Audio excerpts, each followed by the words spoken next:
with the head of Diabetes UK, and I'm gonna be doing some work because literally like the amount of people that have messaged me like where their kids have got it, and they're like, oh, like Marcel's got it, like so it kind of like makes them feel more more at peace with it. Do you know what I mean? So. And that's why I wanted to just obviously the listeners out there, because people might be I was panicking because I'm just thinking about as I consume too much sweets. But what is it?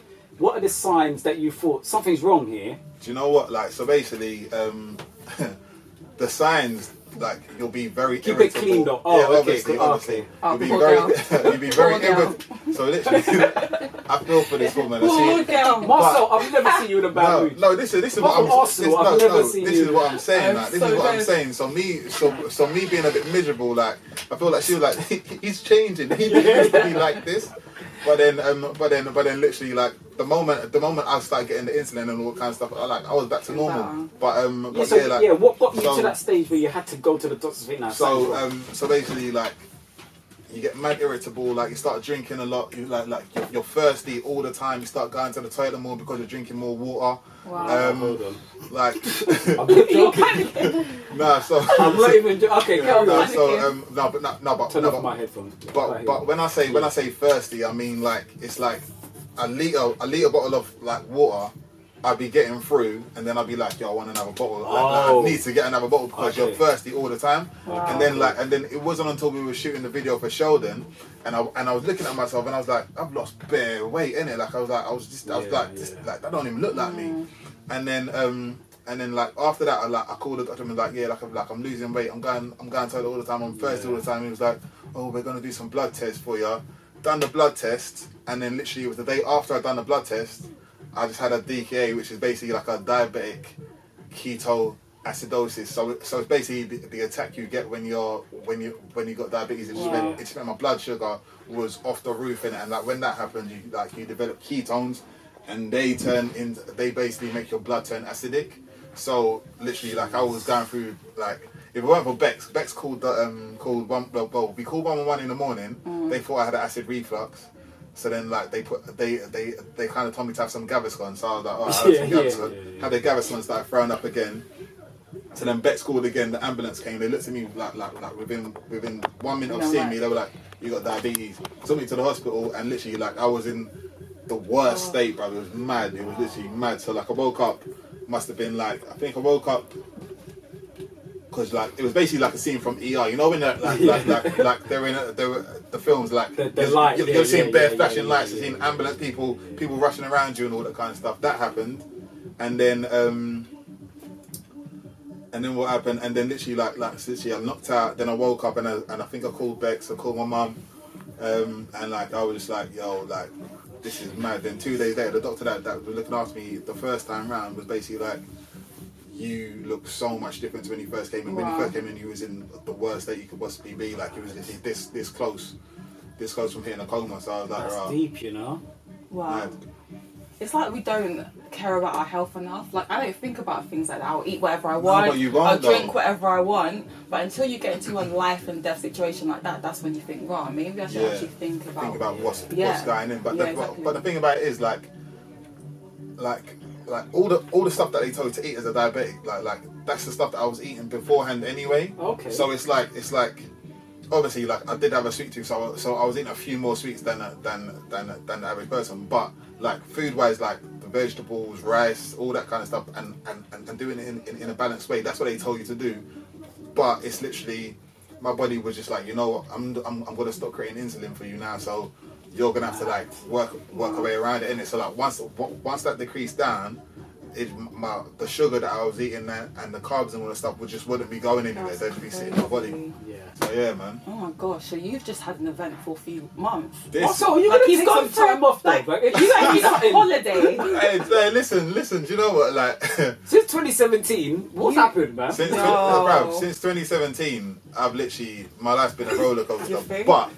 But the lockdown was semi like a holiday because I was getting much needed rest because like before that I was literally constantly working.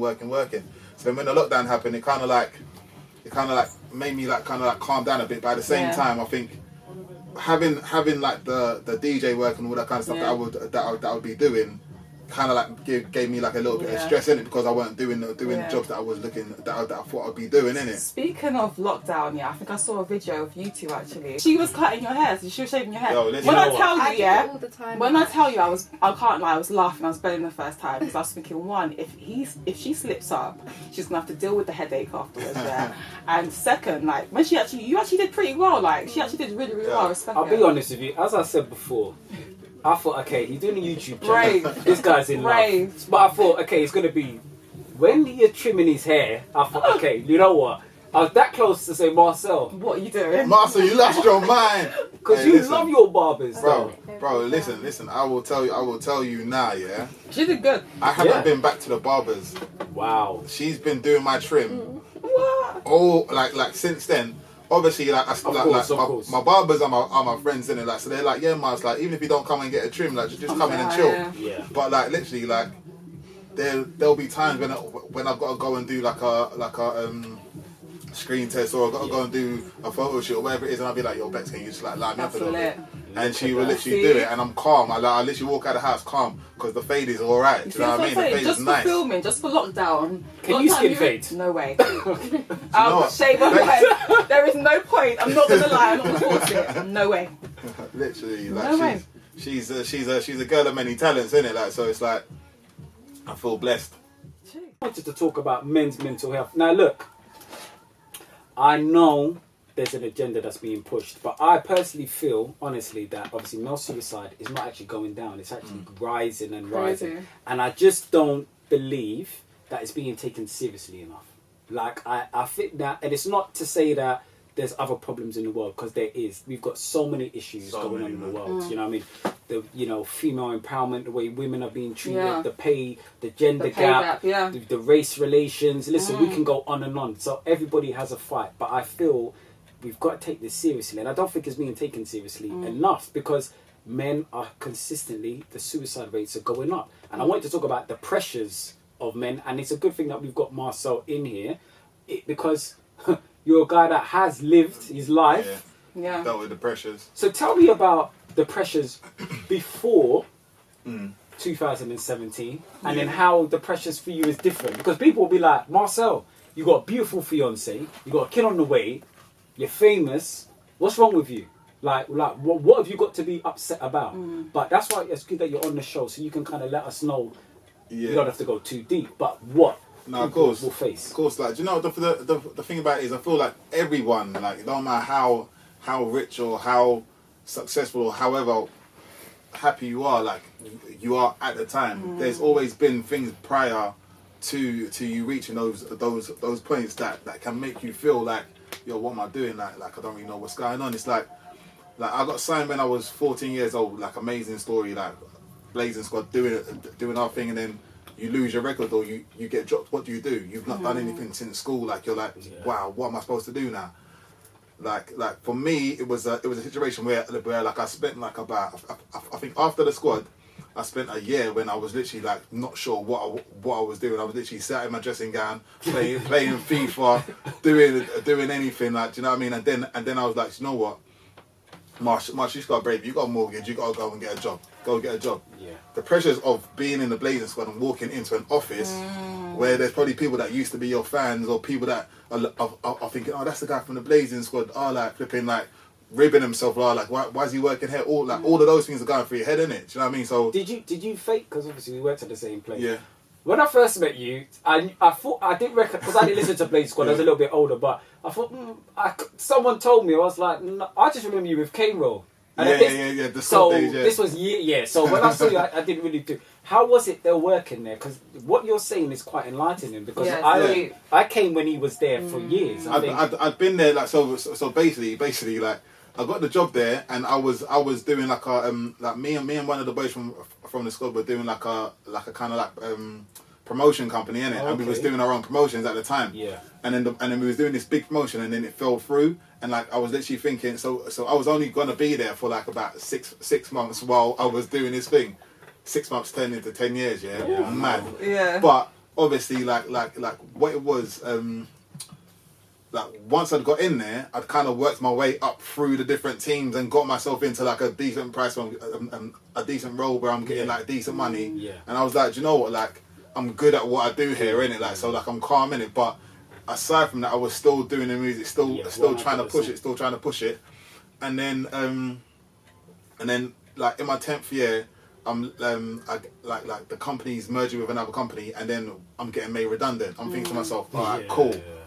What do I do now? Like, I ain't got a clue what I'm meant to be doing now. Like, cause like I'm thinking this is the first real job that I've had after the squad. Yeah. Like I ain't been college, I ain't done none of that stuff. Like this is what, like, I need to figure out what I can use, what I've learnt here for learn from here, and like go and try and find somewhere else in it. Like all the like and that's another thing that can make people go, what are you gonna do? What are you gonna do? And then like literally, luckily for me, I got the whole the Love Island thing come through, because like I was like, all right, that's my saving grace. Like, but at the same time, you don't know, it's a risk, innit? Like, I've gone onto the show, first week of the show, no one stood forward for me. I'm thinking to myself, yo, that risk didn't pay off much. You're going home, bro.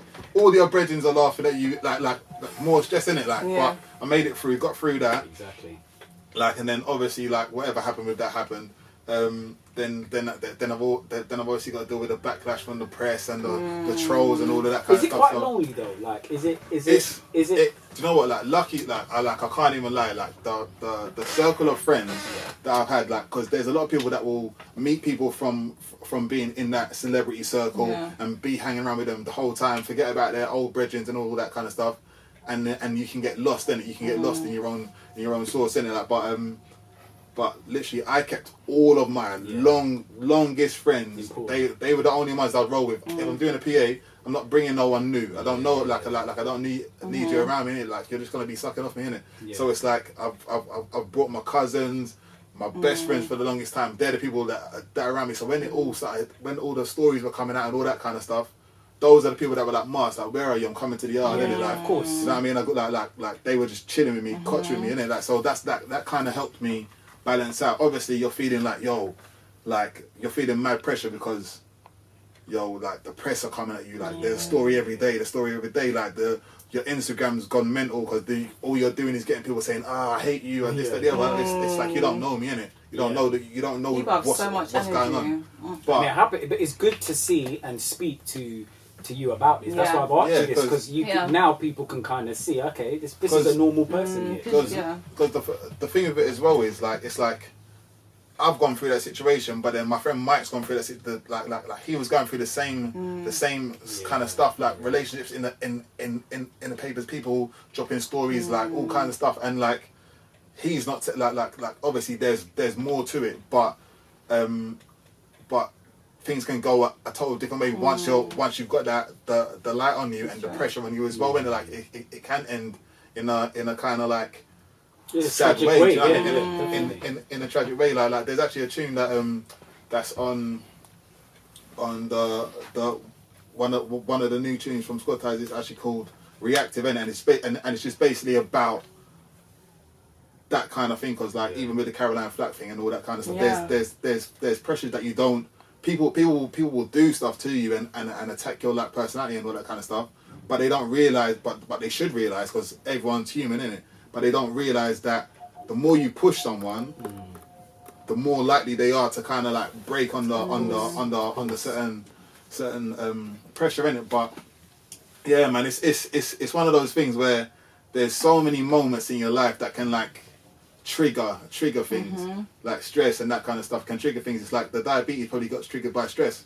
Do you know what I mean? Like that's what they say. See, with stress or trauma or things like that can trigger illnesses, innit? So do you know what I mean? Like mental health is an illness, innit? But do you kind of, and coming back, and I thank you for obviously just spitting there and letting us know what's going on. No, because it's important to see, because people would just think that, okay, he's Marcel, it's a TV thing, so you're in that position, you should be accepting that. But the thing is, what I wanted to ask you is that it kind of does affect people like yourself who have been successful, but also guys wanting to live up to a particular lifestyle, and you probably having to maintain that lifestyle. So the reason why I brought this up, there's a it's called the Seductress Playbook now. Okay, so is that what you've been preying? This is why I thought to myself, do you know what? A lot of people are under pressure here. So it says you can't expect high value treatment from a low value man. That's what she's putting up. So listen, guys, yeah?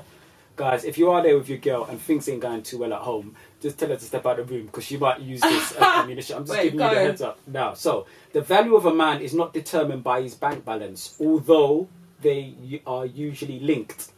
Low value rich men, for example, are 50 Cent and Snoop Dogg. Low value men are angry, insecure, love to focus their energy on degrading women, believe in 50-50, are possessive and negative.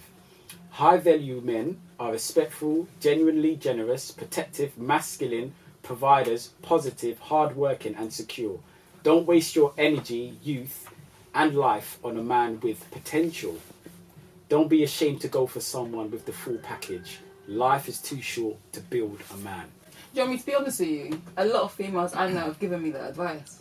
Like, Wardah, you're doing sick, you're making enough money, whatever. You need to be with a man who's making more money than you. They tell me that all the time.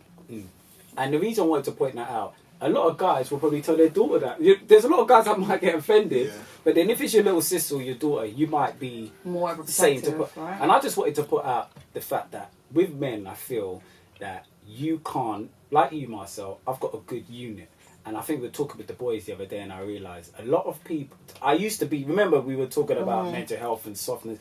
And every time we used to talk about that, I used to say to you, like, he puts a wall up. To man up. Yeah, where he I'm does from, that all the time. Listen, and I was like to him, it's because you're a man, you feel like you have to be like that because he's grown up and you've always had to cover up. Where I've grown up from, there's certain problems that people are having. I'm like, please, this is what I'm saying, you're a changed man, give me that. Up. You know, like that. For me, it's a minor, but maybe like yourself, Marcel, or myself, I've been blessed with good people around me. Yeah. We may have not had our friends like that. So it would have been a different story. You don't have anyone else to bounce off. You could have been go. So I've noticed that it happens a lot. But these things like this, the same thing like obviously men putting pressure on females as well to be looking a certain way. A lot of guys are under pressure to live up to that lifestyle. Like there's no two ways about that. Like a lot of people are getting themselves into way over their head. Yeah. We know criminals, but there's guys that I know who are not criminals and are doing criminal things. Yeah. And it gets very hot for them. And they're putting that to maintain that lifestyle. I don't think what she's putting out is helpful. I'm alright because I'm good. But I'm just saying for people looking at that or guys looking at that, it's a lot of pressure to be the provider. For me, not even to compare the two things, but it's like Instagram.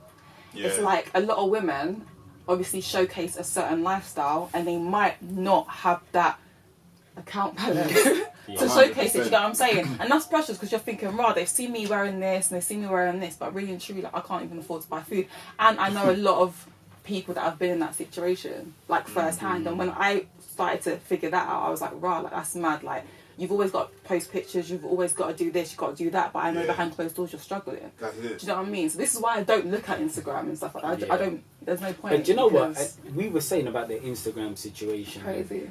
But it is difficult not to look at it. Yeah, of course it is. I know we, even if it's semi-addictive for people, do you know what I mean? But I feel like we've all gotten to a place now where like a lot of us are starting to figure out that a lot of that is a facade and people are just doing, I think we've gotten to that point. That's what I feel like. I think maybe with maybe an older generation, but you've got to realise that. What are you trying to say? No, that's what I mean. But what I'm saying, because we're more mature now and we've been around it, but you've got to realise, just because we are mature and we're cutting it on, you've got a new 18-year-old that's coming in. All of them are hooked. They're all like, the thing about it is like there's kids that are probably like 12, 13, like probably younger than that, and they follow me on Instagram, see that I'm doing this, see that I'm doing that, and they're all aspiring to be doing those things. There's little girls that are looking at these Instagram models thinking, oh, I want to be like her, not knowing that this girl's probably like editing her whole physique and all that kind of stuff to kind of sell that image. You know what I mean? Like it's hard, isn't it? Like for the youngsters. But I think for me, I had to take a break from the gram for a little bit because I was like, you know what? I can't even do it, because for me, I was feeling the pressures of being like, oh, I can't wear the same garment again. Like, do you know what I mean? Those are the things that kind of get into your head, and you're like, this is why I brought you on the show, and this is why it's good, because Marcel's successful in his own right. It's just but real, though, if he's feeling pressure, then I'm not, because it just goes to show we all can. The thing with it is, like I think I remember this because like I went to a premiere and I went to a premiere and I wore a coat in it, and then I went to the next premiere, but it must have been like about 4 months later, and for some reason I was wearing the same coat, and I was like, yo. Oh. I'm wearing the same coat. The green one, they're gonna pat me. They're gonna pat me again. I'm gonna be wearing the same coat. But then in my head, I'm thinking to myself, Mars, why do you care, bruv? It's a jacket, bruv. Like, people buy jackets to wear them again. Do you know what I mean? Like what are you really letting this whole thing like do to you? Do you know what I mean? Yeah. So I was like, nah, allow it. I feel like we've all done that though. Because even I've done that. I don't care. You post an Instagram pic, you do check your outfit before, like, is it close to that one? Do you know what I mean? Oh, there's like 4 pictures between us. You know what I mean? I can do that. For real. And that's it. But Wardah, as a woman here, do you like? Because I personally, honestly, I really do think, I'm not speaking for all women because I can't and I never say things like this, but I don't think it's taken that seriously enough. I think it is though. But why? I think these past couple of years we've started to realise that obviously the stats, it is more men that are doing suicide and stuff like that. So I feel like there are a lot of people that are starting to realise that, right, I need to check my man. Like, even if he is being tough and whatever, I need to be like, do you know what I mean? I've learned not to say man up. I've actually learned I don't say man up anymore, because I heard someone having a conversation about this, and there was a guy who basically said that he felt like he had to be tough and he felt like he couldn't be soft because he grew up with people saying you need to man up, you need to be like this, you need to be like that, and that puts bare pressure on the man. That puts so much pressure on the man. You know, no wonder you guys are going for what you, and you have to deal with finances, you got to please a girl, you got to look after, you have to deal with a lot. I'm not going to lie. Like, you have to deal with a lot. So actually, I've got a brother. This is the proudest I've ever been. I'm thinking myself, what did I say? I'm like, no, because I'm so pro-female, and I'm always cussing him, that's why you're like this. Yeah, no, it is. But I know your heart's in the right place. But do you know what is so interesting about it? Because you do have a brother. But I'm being honest. Yeah. You're saying that you've acknowledge this. But a lot of people have. I've seen men getting rinsed every time I don't understand. But women get rinsed all the time for dressing too revealing, for doing this. Like, everyone's getting rinsed. Do you get what I'm saying? But I do think that right now is the best time in terms of people are being woke about men obviously doing suicide. Yeah, do you know what? Like 50%. I didn't know about it a few years ago. Like, I think not.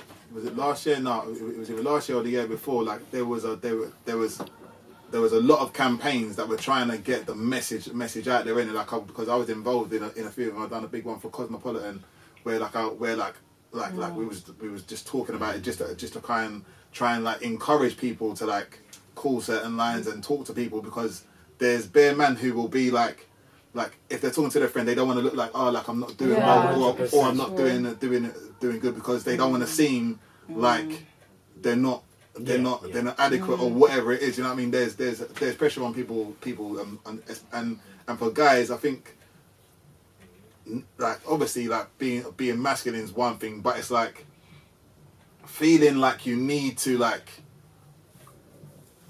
to be. I can't even explain what I'm trying to say. It's like there's something in you where you feel like you can't show vulnerability. You know what I'm saying? Like, that's it. Like, but like sometimes it is necessary for anyone to feel vulnerable. Do you know what I mean? Like, sometimes you gotta watch a film and you gotta cry. I'm not gonna lie to you. Like, I like to cry at films sometimes. Do you, Marcel? Yeah, but I get emotional, man. The only film I get emotional is Rocky for some reason. I can't believe you're being honest. That's the only one. This is the same guy that puts the facade on the show week after week. I'm this tough guy. I've never said yes, that. you do. Listen, I wish someone could play back shows and see how this guy is like. I feel like Jojo agrees with me. What are you talking about? Do you know what I mean?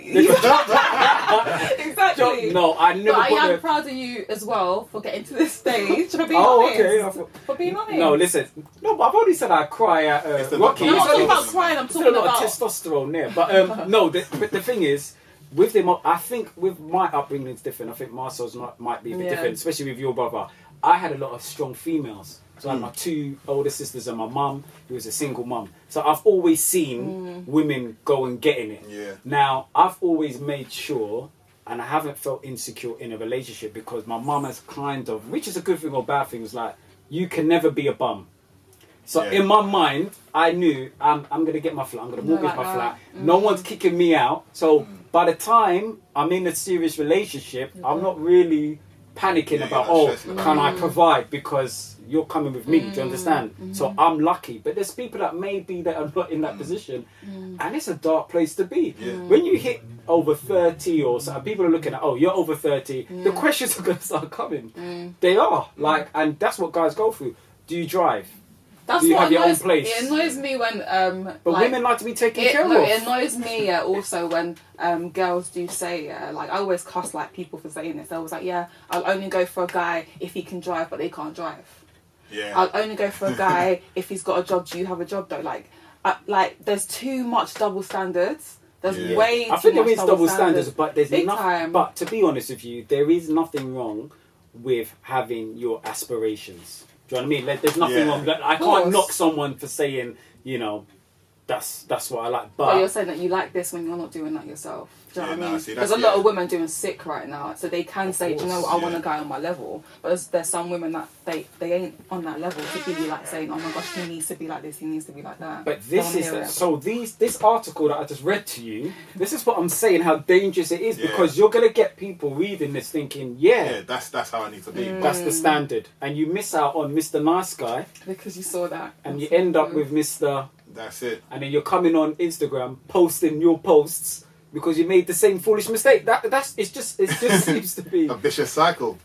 100%. But I mean, I just wanted to talk. And honestly, I think the fact that you've got your brother as well is a good insight. I think because you can actually kind of see what's been going on there. But now this is getting deep. Every time Marcel comes on, we talk about the crying. What films are you crying at, by the way? Because I'm trying to think, man. I'm trying to think like. Do you know Rebecca, what, come on, you would know off by heart, innit? What's the last film I cried at, babe? Nah, man, I'm not. Nah, come on. Nah. I don't know though, but what's that? Pretty Woman. I don't cry. No, you don't cry. Wait. I don't cry at Pretty Woman, man. Nah, listen, Rebecca, the mic's coming towards you. I actually like her. How are you throwing that, bro? I said it down. I'm not gonna lie to you. But you do. Pretty Woman's like one of my favourite films. Pretty Woman is one of my favourite films, but I don't cry at it. It's a happy film. Do you know what I'm saying? It's a happy film. Like she's trying to make. Nah, man, I'm talking Marcel, do you see the masculine coming out? He's like, no, I'm a man. No, but it's true though. It's true. She's just trying to bait man on teeth. No, so dead. Boy. No. But you told me to trust her. She's trimming your hair. I have to believe her. Nah, she's not real. She's thought of any films like that. Nah, man, I'm talking about like. Have you seen My Girl? Yes, years ago. Is that Macaulay Culkin? Yeah, Macaulay Culkin. When he gets stung by the bees and then the girls are all boiling and stuff. Like that's emotional, man. I hear you. Marcel, not judge me. I'm Marcel Somerville. Honest space. Do you know what I mean? Judge me, man. Yo, what's going on, people? Tune into the B Word with me, Nobere, and Wardah Sempa. Hold on a minute, I can introduce myself, you know. It's Wardah Sempa here, and this show we discuss controversial issues, taboo subjects, special guests, and a sprinkle. I'm talking a sprinkle of celebrity gossip. You do not want to miss this. Make sure you catch the B Word on the Beat London 103.6 FM every Tuesday.